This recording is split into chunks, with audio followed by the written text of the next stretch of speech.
Imagine crawling inch by inch through enemy jungle for 4 days. No food, no sleep. Your only mission: to fire a single shot that could change the course of a war. That's exactly what Carlos Hathcock did. No movie, no fame.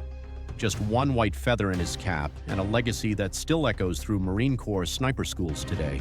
Carlos Hathcock is one of the most legendary snipers in American history, even if Hollywood never told his story. Long before Chris Kyle's best-selling memoir American Sniper and the blockbuster film that followed, there was Hathcock, a calm, deadly marksman whose name became feared across the jungles of Vietnam. While Chris Kyle had 160 confirmed kills, Carlos Hathcock, known as White Feather, had 93 confirmed, but it's estimated he eliminated over 300 enemy soldiers during his time in combat.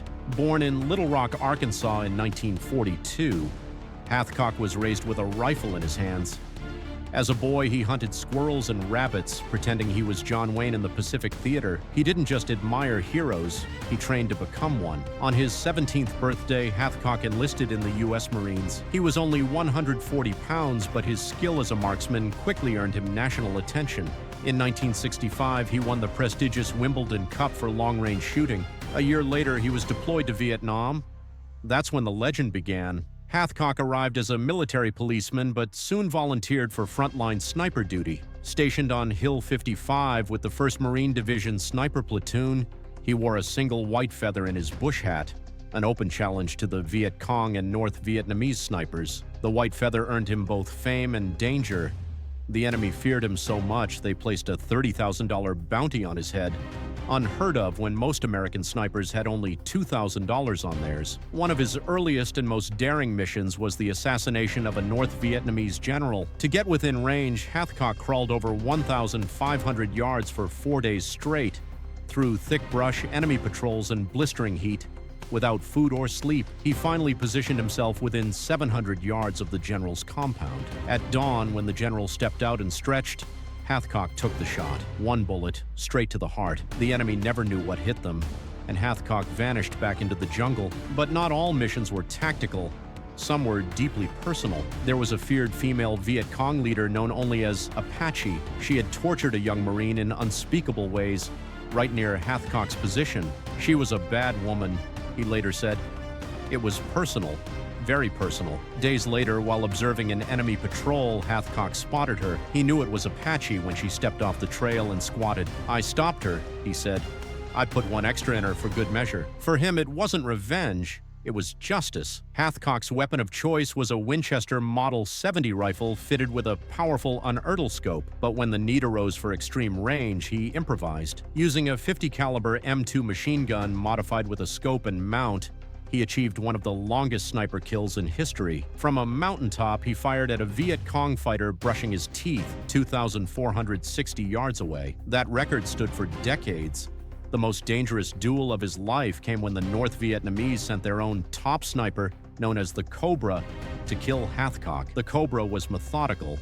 He baited the Marines by assassinating one of Hathcock's comrades just outside his camp. Hathcock and his partner John Burke set out to track him. At one point, Hathcock tripped over a log, giving away their position. A shot rang out, striking Burke's canteen. It nearly ended there. But then Hathcock spotted a glint of sunlight reflecting off the Cobra's scope. He fired at that glint, sending a bullet straight down the enemy's barrel, through the scope, and into the Cobra's eye. One shot, one winner. In 1969, tragedy struck. Hathcock's transport vehicle hit a landmine. He regained consciousness in a burning wreck, and despite being severely injured, he pulled 7 fellow Marines to safety. Over 40% of his body was burned. His days as a sniper were over, but his mission wasn't. Back in the U.S., Hathcock used his remaining strength to found the Marine Corps Scout Sniper School at Quantico. He taught new recruits how to get into the bubble, a state of hyper-focused calm where only the target exists. He taught while in constant pain, his body deteriorating not just from his burns, but from multiple sclerosis, a disease that slowly stripped him of his physical abilities. By 1979, he had to retire. Carlos Hathcock died in 1999 at just 56 years old. His 93 confirmed kills and estimated 300 plus unconfirmed weren't about the numbers. "I was there to save Marines," he once said. That's all. His story was never about glory. It was about sacrifice, skill, and a deep, unwavering sense of duty. So the next time you hear about famous snipers, remember the one they called White Feather. He didn't need a movie to become a legend. He just needed one bullet and the courage to crawl through hell to take the shot. Carlos Hathcock never sought fame. He didn't care about medals, records, or recognition. He only cared about protecting the Marines beside him. His white feather wasn't just a mark of defiance, it was a symbol of courage, focus, and unshakable duty. If stories like this move you, if you believe heroes like Carlos Hathcock deserve to be remembered, then help us keep their legacy alive. Subscribe to our channel for more powerful true stories of military legends, untold sacrifices, and forgotten warriors. Let us know in the comments, which unsung hero should we honor next? And if this story left an impact, don't forget to like and share it. This is more than history. This is legacy.